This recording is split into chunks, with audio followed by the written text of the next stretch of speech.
Hello class 11th and 12th students. Now, as we have already done anion analysis in the previous video, this video I am only making for the cation analysis. Now, what are cation analysis, the principle of cation analysis? Here, all the cations that we know, they are divided into 6 groups. Now, what 6 groups? The 6 groups that they are divided into, they are based on precipitation, or you can say it is based on the solubility of the ions. I'll try to explain that with the help of an example. Let us assume that I have 3 cations, A plus, B plus and C plus.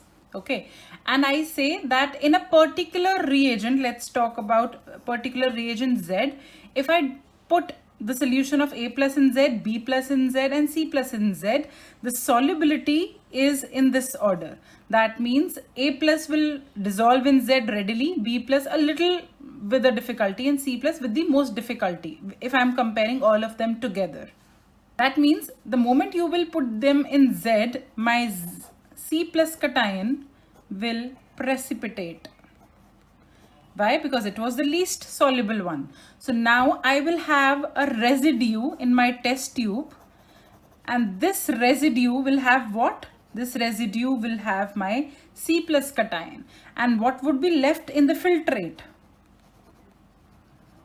It will be having A plus and B minus cation. So eventually I have separated my residue from the mixture of A plus, B plus and C plus. I had the mixture of the 3 cations and now I'm just left with A plus and B plus in the solution.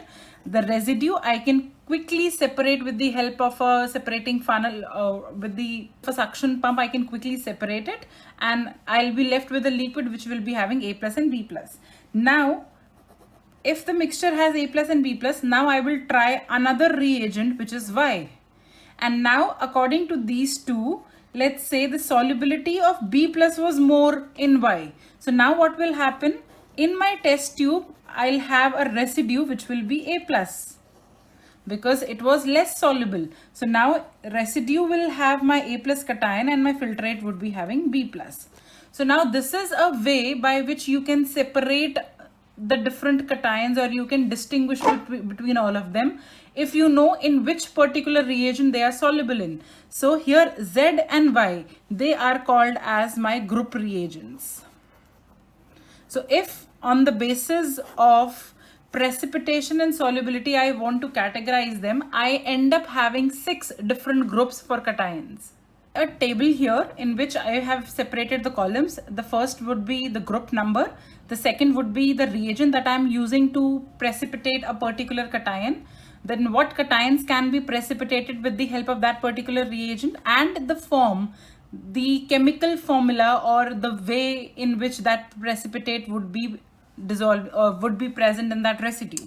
So the very first, we start with a group which is called as zero group, and there is no reagent for zero group, and the cation that you can identify with the help or with the within zero group is your ammonium ion, and there is no particular form in which that particular cation is going to be precipitated. So I can tell you that group 0 is a little different from the rest of the groups. All the other groups, they follow a specific pattern, one after the other. Zero group can be tested initially and you can be sure if that particular cation, ammonium ion, is present or not, and then you follow the proper order.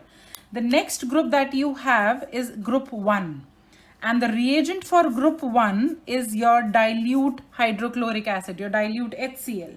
And what is the cation that you can precipitate here? It is Pb2 plus, which is your lead cation. And in what form will I precipitate it? It would be precipitated in its chlorides form. That means PbCl2. The residue that you will get will be PbCl2. Now, once you're done with group 1 and you do not find any cation, then you move to group 2. Group 2 is your H2S gas passed through your dilute HCl solution. So now what you will have as a cation in group 2, it is your copper ion, and it is precipitated in the form of sulfide. So I can say it is CuS. Then we come to group 3, and group 3, the reagent for finding out group 3 cations is NH4Cl plus NH4OH, ammonium hydroxide followed by ammonium chloride, either ways. And then it would be Fe3 plus and Al3 plus. That means your aluminium ion and your ferric ion. So the form in which it would be precipitated is your hydroxides. That means FeOH thrice and aluminium AlOH thrice. Then we come to group 4. Group 4 is H2S plus ammonium hydroxide, and the cations that can be precipitated here are nickel 2 plus, manganese 2 plus, Zn 2 plus and cobalt 2 plus, and they will be again done precipitated as their sulfides. Then I have group 5, which has a reagent which is NH4OH plus, that means ammonium hydroxide and ammonium carbonate. And the cations here are calcium, barium and strontium. If you have seen the previous video where I was talking about anion analysis, I also told you that these can be easily distinguished by a flame test also. And here they are again precipitated as their carbonates. And the last group, which is 6th group, there is again no particular reagent. There is just one, and that is not following a proper order also. I'll just tell you once I start with group 6. It is magnesium 2 plus, and again we do not say in which form it is going to be precipitated. Let me write the precipitate formula here also. It is going to be nickel sulfide, manganese sulfide, zinc sulfide and cobalt sulfide. And here this would be barium carbonate, strontium carbonate and calcium carbonate. So now as you can see, there is a specific reagent for each group, the cations, and how you can precipitate them. I'm sorry, I forgot to write NH4Cl here also. Also, if you will look into different books, you will find apart from Pb2 plus present here, there are cations written such as silver cation and your mercury cation. Why didn't I include them here? See, silver is very expensive. Nobody is going to give you silver salt for testing. Mercury is too difficult to be handled in a lab. You know, it is corrosive in nature also. So again, mercury salts are not going to be given for you for testing. So if I have to learn it, let's learn what is going to be there in the exam for me. Now let's start the cation analysis group by group. I'll start with group 0. Now, as I told you in the beginning of anion analysis, that whenever we are going to do the reactions for anions, or we are going to test the anions, we will be using the salt in the solid form. But here in cations, we always use the OS. OS is your original solution, or it is also called as WE, which is your water extract. That is nothing but again your salt and water. Okay, so for cation analysis, we will be using our water extract or our original solution only, except group 0. Group 0, I'll again do it with the help of my salt only. Rest all the groups 1, 2, 3, 4, 5, 6, I'll be using the original solution. In group 0, I'll take salt and I'll add NaOH.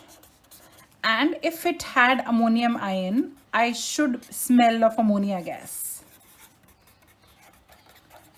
Now, what is the problem? Most of you just miss group 0 because it is tricky to smell ammonia, as the ammonia molecule is bonded to the intermolecular hydrogen bonded by. So they are not that volatile. Their vaporization is not so good. So what do? Is you just take the salt that is given to you on your palm. Okay, just take it on the palm of your hand, and if you smell ammonia, then we say that ammonium is confirmed or ammonium is present. So better to do that on the palm of your hand. Okay, now again, if you take the test tube, you add salt here and you put in NaOH. So there is going to be the release of gas. So one thing also you can do is you can take a glass rod dipped in concentrated HCl and bring it to the mouth of the test tube.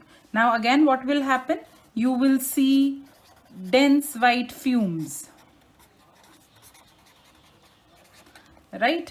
So this will again confirm that ammonium ion was present. Or you can do one more thing. You can just add Nessler's reagent. And if there is a brown colored PPT, we say that ammonium ion is present. Now, what is this Nessler reagent? Nessler reagent is nothing but K2HgI4. This is the chemical formula for your Nessler's reagent. Please remember, as soon as ammonia starts leaving out your test tube, this brown precipitate is also vanishing. So please report ammonia as soon as you see it. Do not let it stand, or do not wait for some time. So if you don't get that brown precipitate after adding Nessler's reagent, then we move directly to group 1. And we say group 0 is absent. Now what is the group reagent here? It is HCl. What are the cations? It is Pb2 plus, and I told you there is Ag plus also, and there is mercury also, but we won't be using them. Now I also told you in the tabular form that how the group 1 cations are going to be precipitated. They are precipitated as chlorides. Now what you have to remember here is that all chlorides are soluble in dilute HCl, except who? Except your PbCl2, your AgCl2 and your HgCl2. What we do is, again, as I told you, we'll be using only our original solution for cation analysis. I will have original solution plus I will add dilute HCl, and I will get a white precipitate, which is what? Which is nothing but my PbCl2, since it was not soluble. It had a insolubility. So now what we'll do is, once you get this white precipitate, just heat it. The moment you heat it, what will happen? PbCl2, the solution that was there, this will dissolve. And the moment you try to cool it back, it will again give your PPT back, the PPT of your lead chloride. Now, once you get this PPT here, we say that group 1 cations present. If there would have been no PPT, we would have directly moved to group 2 saying that group 1 cations are absent. But since I got the PPT after the addition of the group reagent, I will have to say that my group cations are present. Now I have to confirm the presence. So how will I do that? I will take this PPT. The PPT that I got, I will take it and I will divide it into 2 halves.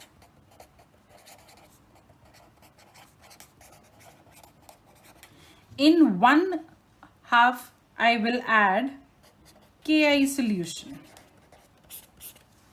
And in the other half, the other test tube, I will add potassium chromate solution. Now, after adding this, if I get a yellow precipitate in the first test tube, what will be the yellow precipitate of? It would be of lead iodide, because I added Ki here. And here, if I get a yellow precipitate, here the yellow precipitate is going to be of lead chromate. If I get these two precipitates, I will say that Pb2 plus is confirmed. This is the confirmatory test. Okay, so I'll just give you a summary of what I did in group 1. I took the original solution of my salt, added dilute HCl. The chloride that was insoluble got precipitated as a white PPT. I just divided that PPT into 2 different test tubes, half and half. In 1 half, I added potassium iodide. It changed to yellow precipitate, confirming me the presence of Pb2 plus. In the other, I added potassium chromate. It also changed yellow due to the presence of lead chromate precipitate, and this also confirmed me Pb2 plus. Now I took my original solution, I added dilute HCl, and let's say there was no white PPT. Then that means group 1 cations are absent. So now what will I do? I'll directly move to my next group, which is group 2. And for group 2, what was the group reagent? The group reagent was dilute HCl plus H2S gas. And what was my cations present in the group 2? The cations present in group 2 was your copper ion. Now, in your group 1, you had this test tube in which it was their salt solution, which you call it as OS, and you had added dilute HCl, and there was no white precipitate. Then only you shifted to group 2. So now there is no need to throw this away. You can just add H2S gas here itself. You do not need to prepare a separate solution for group 2. Just add H2S gas, just pass H2S gas through the same test tube that you used for group 1, and you said that group 1 was absent. Try to understand what is happening here. You added HCl, dissociated into H plus and Cl minus. Now to the same solution you have added H2S. Now you know HCl here was a strong electrolyte. So what happened? It dissociated completely into its constituent ions. But when I'm talking about H2S, it's a weak electrolyte. So it will dissociate into these two, right? So now what will happen in your test tube? In your test tube, there is an excess of H plus, which we call it as a common ion, because both the two reagents that you have added, they are producing the same H plus ion here. So we say that there is a common ion. And remember the Le-Chatelier principle, if the concentration of one of the ion in the solution is in excess. So according to the Le-Chatelier principle, to balance or to maintain the equilibrium again, the reaction would shift into the backward direction. And if the reaction shifts in the backward direction, the concentration of sulfide ion here will decrease. The concentration of S2 minus decreases. Now, if I have less amount of sulfide here, then who will get precipitated in group 2? Only those cations जिनकी अपनी solubility भी कम है, क्योंकि concentration ही sulfide का कम मिल रहा है मुझे. If you remember, I told you group 2 cations, they precipitate as sulfides. But I am also saying that in group 2, whatever the reagents that you added, the concentration of sulfide is low. So only the cations which have low solubility will get precipitated. In group 2, who gets precipitated? Copper 2 plus ion as copper sulfide. Now, how do we do it chemically in the lab? We start group 2. We had taken original solution which had my dilute HCl also, and for group 2, I passed it through H2S gas, right? Now, what happens is the moment you pass H2S gas, there are two possibilities. And what are the two possibilities? Either you get a black precipitate in your test tube, or you get a yellow precipitate. Now, how do you proceed further? If you get a black precipitate, you say that copper ions might be present. If there is a yellow precipitate, we say that there is arsenic ion that can be present. Sorry, I think I forgot to mention arsenic ion. Please write it there in the first table that we drew. So that means, what is the black precipitate of? The black precipitate is of copper sulfide, and here it is the precipitate of As2O3. Add it here only. And if there would have been no precipitate, no black precipitate, no yellow precipitate, then I would have said that my group 2 cations are absent. And I would have directly jumped on to group 3 analysis. So if you get a black or a yellow PPT in group 2 analysis, then you will proceed further. That I'm just going to tell. Now what I'll do is, I will add, either it is black or it is yellow. What I'm going to do is, I'm going to add 50% HNO3 solution to both of them and heat. चाहे black precipitate आता या yellow आता, I would have added 50% HNO3 and I would have heated. If it was black precipitate, what would have happened after adding? It would have dissolved the precipitate. And if I here also, the PPT would have got dissolved. Now it is more interesting to know what will be my further steps to identify. What I'll do is the PPT that gets dissolved here after getting the black precipitate and adding 50% HNO3, what I'll do is I will cool and add NH4OH in excess, so as to neutralize the HNO3 that I have added. I am neutralizing the acid that I added with the base. Now, if I get a blue coloration, it confirms copper. Okay. Also, there was another way. The precipitate that got dissolved here, I could have divided into two. In one, I could have added NH4OH in excess and then confirmed for the blue coloration. In the other half, I could have added K4FeCN6 solution, that is potassium ferrocyanide solution. And if there was a chocolate brown precipitate, then also it confirms copper ion. But if it was a yellow precipitate in the case of arsenic, I would have again added 50% HNO3, heated, and the precipitate would have dissolved. Now what I can do further is I can add ammonium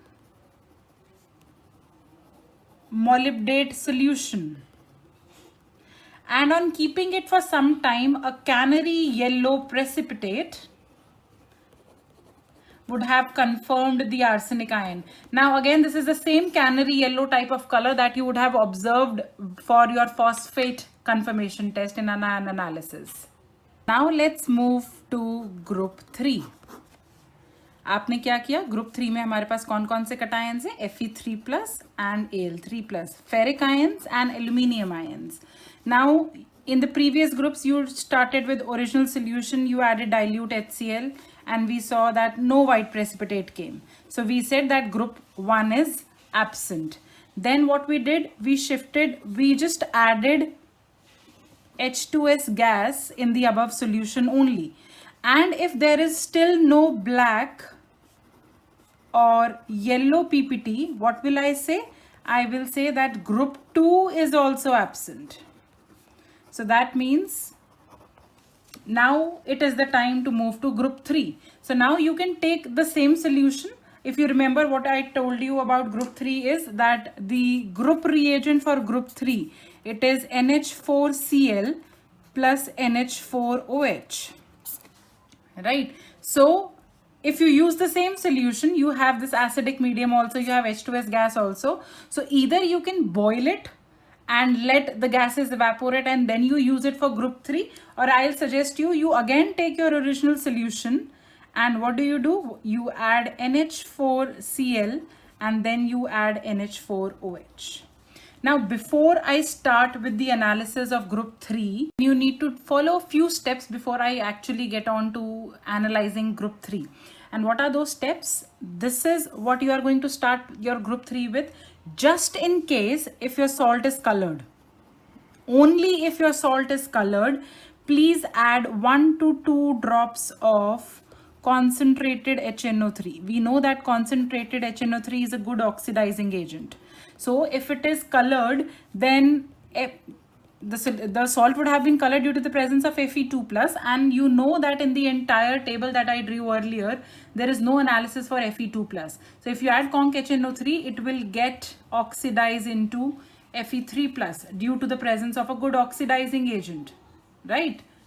And then you can continue with your analysis. But if your salt is colorless, you can directly start with what I'm going to do now. Okay. Now remember that you first add NH4Cl always and you shake it to dissolve it, and then you add NH4OH. There's a good Viva question that why we always add NH4Cl first and then this. See, you know that NH4OH is a weak base. So it is going to give ammonium ions and hydroxide ions in this form, in the equilibrium form in the reaction. And NH4Cl, sorry, it is a salt. So it will give us NH4 plus Cl minus, right? So if you add ammonium hydroxide first, इसका काम क्या है? इसका काम है कम ionization करना, ताकि हम कॉमन आयन इफेक्ट लगा सकें. कॉमन आयन इफेक्ट से क्या होगा? मेरा अमोनियम आयन ज्यादा हो जाएगा और हाइड्रोक्साइड की आयन का कॉन्सेंट्रेशन कम हो जाएगी. And that is how my group 3 cations will be precipitated as hydroxide ions. That is what my motive is. But अगर आपने पहले NH4OH डाल दिया, now this is not going to wait कि कब NH4Cl डलेगा, कब मैं कॉमन आयन इफेक्ट लगाऊंगा, क्योंकि ये तो अपना काम कर चुका होगा.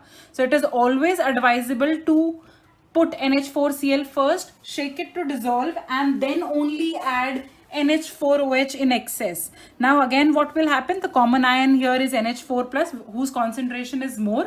So according to Le Chatelier principle, the reaction would move back into the backward direction.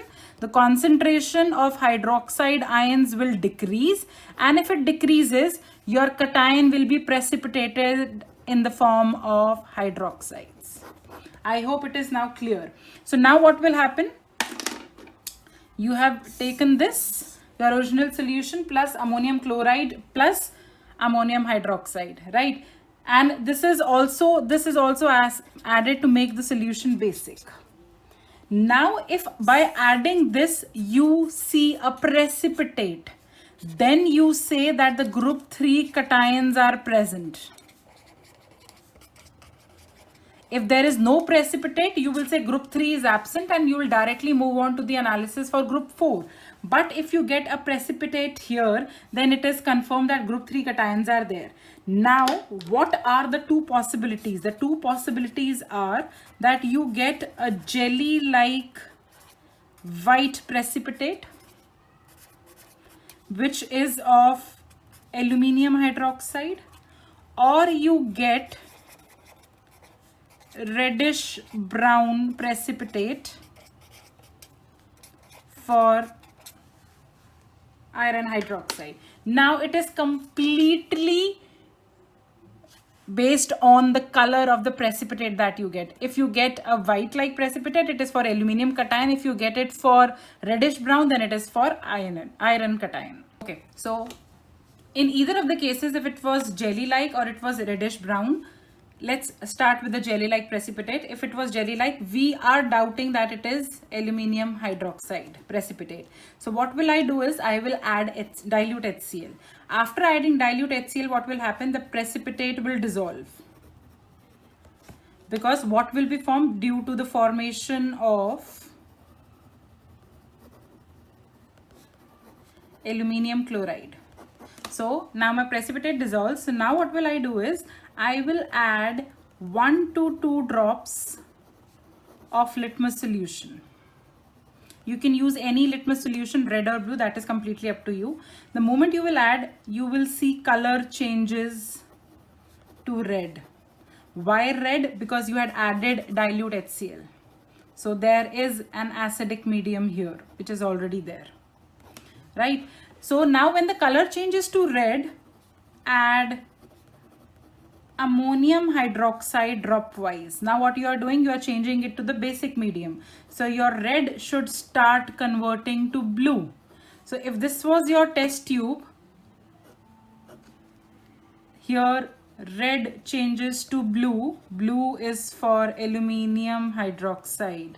This is a flaky precipitate.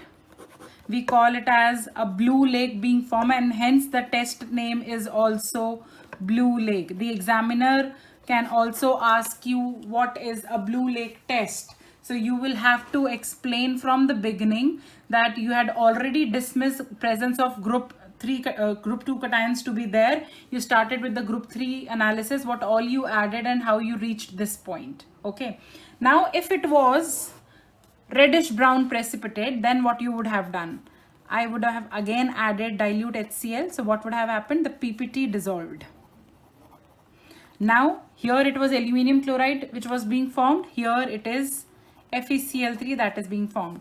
The moment the PPT dissolves, I have a clear solution. So what will I do? I will divide it into two parts. I will take two test tubes and divide the above solution into two equal parts.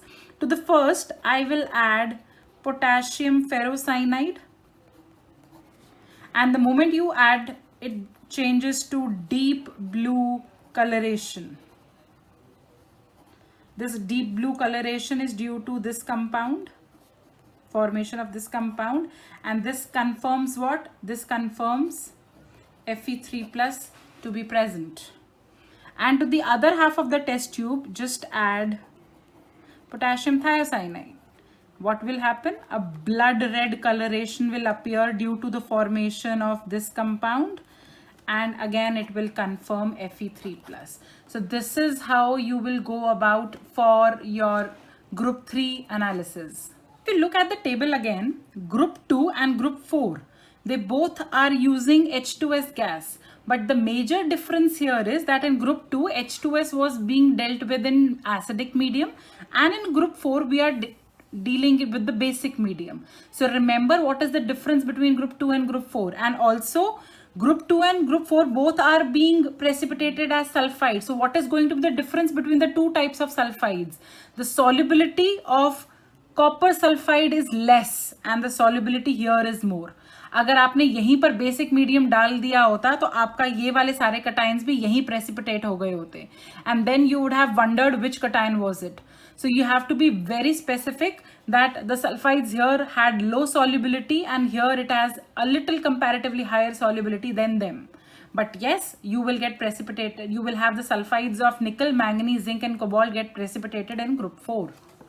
So now once you say that group 3 cations are also absent, for example, your jelly-like white precipitate that was coming in group 3 and your reddish brown precipitate did not appear, then we directly jump on to group 4 saying that group 3 cations were absent. Now, what are the cations present in group 4? There are cobalt ions, there are nickel ions, manganese ions and Zn2 plus ions.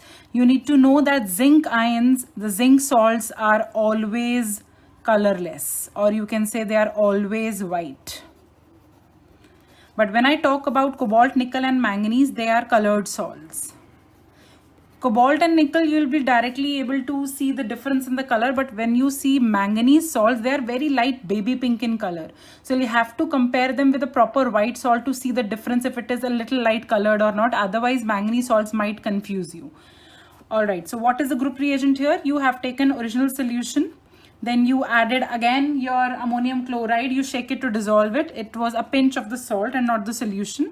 Then you added your ammonium hydroxide solution to make the medium basic, and till here it was group 3 reagent. But since you could not precipitate group 3 cations, they were not present, now you will pass H2S gas. Now how do you pass it? There is either a Kipps apparatus which helps in providing the gas, or the other solution of Na2S, sodium sulfide, can be used alternatively for providing the sulfide ions.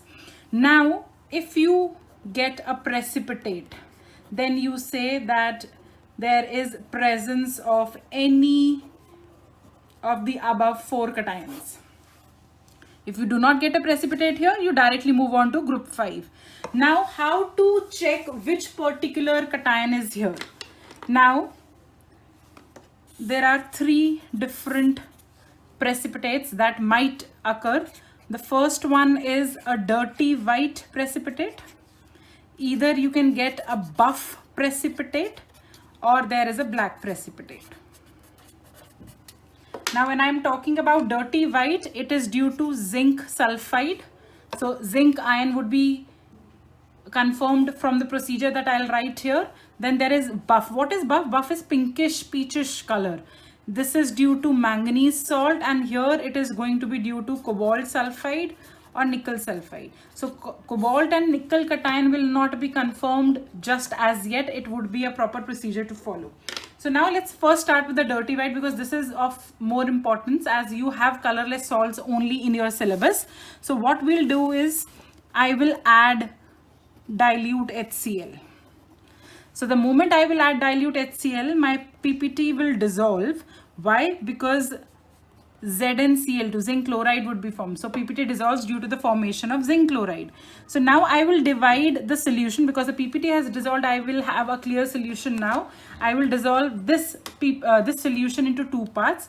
To one, I will add my NaOH solution and I will get a white PPT of zinc hydroxide. And if I continue adding more of NaOH, the PPT dissolves. The PPT that appeared above will again dissolve due to the formation of sodium zincate. Now what is sodium zincate? It is Na2ZnO2. So now this would be formed and you will say that your zinc is confirmed. Zinc gets confirmed due to formation of this. Now to the other test tube, I will just add potassium ferrocyanide. I will get a white PPT in green or blue solution. The color of the solution will change, and this is due to formation of zinc ferrocyanide. So this here you can confirm the presence of zinc cation like this. Now what if you get a pinkish peachish buff precipitate? I will add dilute HCl. Now after adding dilute HCl, the PPT will dissolve. Now I will add more of NaOH solution and my white PPT reappears, which dissolved in the above step. Now this PPT is of manganese hydroxide. So now if you leave it for some time, it undergoes aerial oxidation. So you'll have to let it be like that only. You'll have to wait for some time and there will be aerial oxidation to form a brown colored compound, which is MnOOH twice. So this is again due to the presence of manganese sulfide.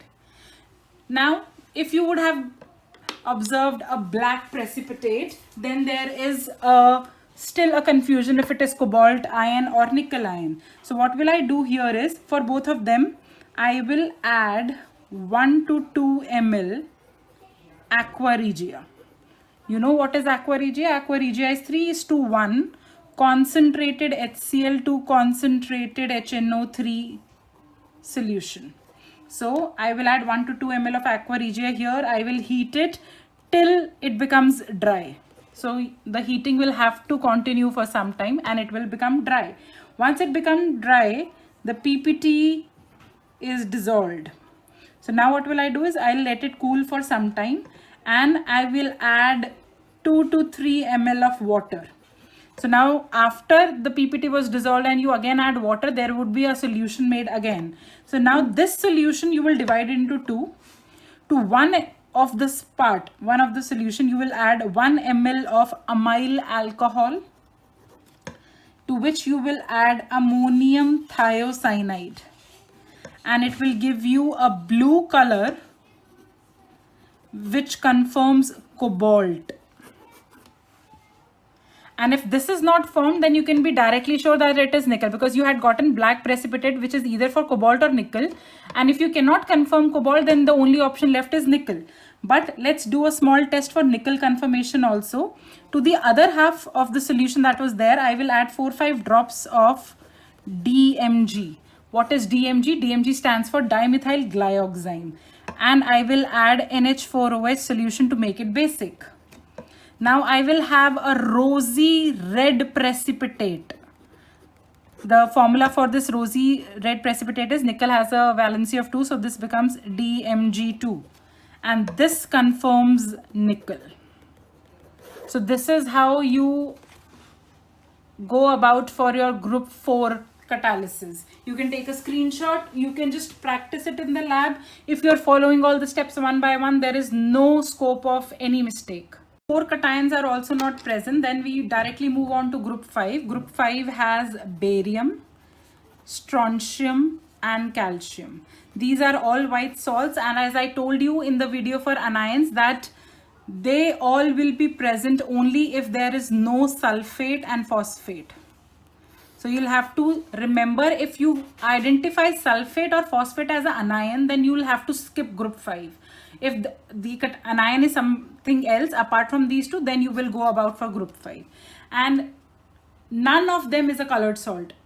Barium salts, strontium salts, and calcium salts, they all are white salts in the absence of obviously sulfate and phosphate.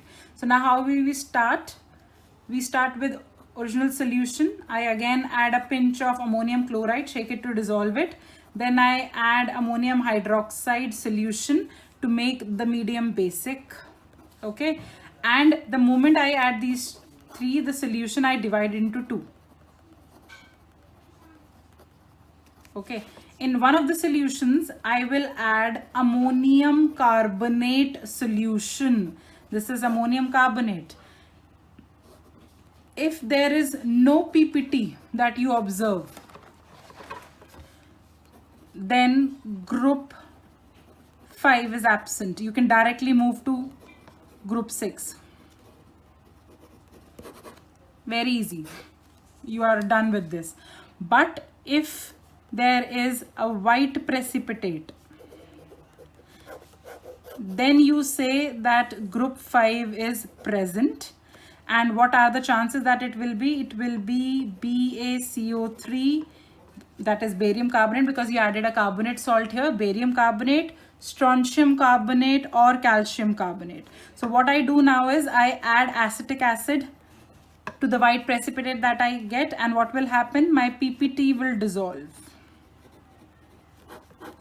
Okay, I am just, this I will follow or continue on the next page. I am just following it from here, this step. So now when the PPT dissolved, I divide this into 3.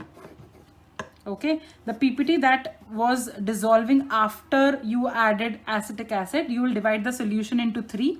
To the first, you will add K2CrO4. Okay, this is a yellow aqueous solution. This will again form a yellow precipitate due to the formation of barium chromate. And let me tell you, here you will confirm that barium is present.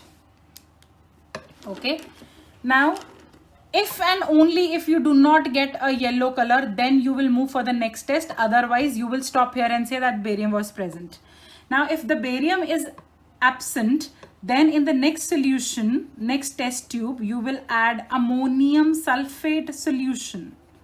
Okay, and if this gives you a white PPT, which is due to the formation of strontium sulfate, as you added a sulfate salt here, then you will say that strontium is present. You will not test this if barium is confirmed. Okay, and after barium is not confirmed, then you will test this only. You will not directly move to the third, which one is you add ammonium oxalate. Okay, and once you add ammonium oxalate, you get a white PPT of calcium oxalate, and this confirms you calcium. So these 3 have to be done in a proper order. You cannot just the PPT dissolves and you think you can add ammonium oxalate. That would be wrong. You have to do barium first, then strontium, and then calcium. Now this was what you did to first half after adding ammonium carbonate, right? Just in case after you divide into 2 and you pass H2S, you do not add ammonium carbonate, you pass H2S. And in case there is a PPT, and this PPT would be for zinc. Okay, it is going to be, let me tell you, this is going to be a black PPT for cobalt or nickel. It can be buff for manganese, and it can be dirty white for zinc. So this is what, this is a part of group 4 that you can not do it separately and do it in group 5 only. So what was group 4 all about? Group 4 was all about this much, right? So if you divide into half and you test all this, this is your group 4. If you do not see a precipitate and you directly add ammonium carbonate, this will solve your purpose for group 5. Also, that one we discussed in our preliminary examination before we even started with the anion, that we have a flame test which is specifically for group 5 cations. So what we do is we take salt in a pallet, we add concentrated HCl, we use a platinum wire, or you can also use a glass rod. So you will make a paste of your salt and concentrated HCl, and you can use platinum wire or glass rod to take up the salt, and you just put it to flame. And if the color of the flame is apple green, it confirms a barium salt, barium cation present. If it is crimson red, it is strontium ion. And if it is brick red, we call it as a salt of calcium ion. Now, how do you differentiate between crimson and brick red is, crimson red is a little pinkish red and brick red is a little orangish red. You know the color of the brick. So this is how you will differentiate between the flame of strontium and calcium. Now we come to the last group.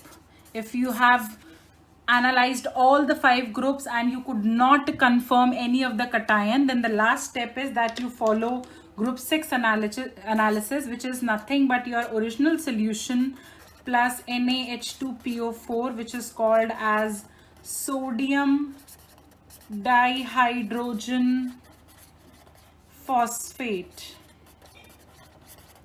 And after adding this to your original solution, if there is a white precipitate, it is going to be of magnesium ammonium phosphate, then we say that magnesium is confirmed. There is only magnesium ion in group 6. So please stick to the stepwise analysis and you will be able to find your cation and an ion.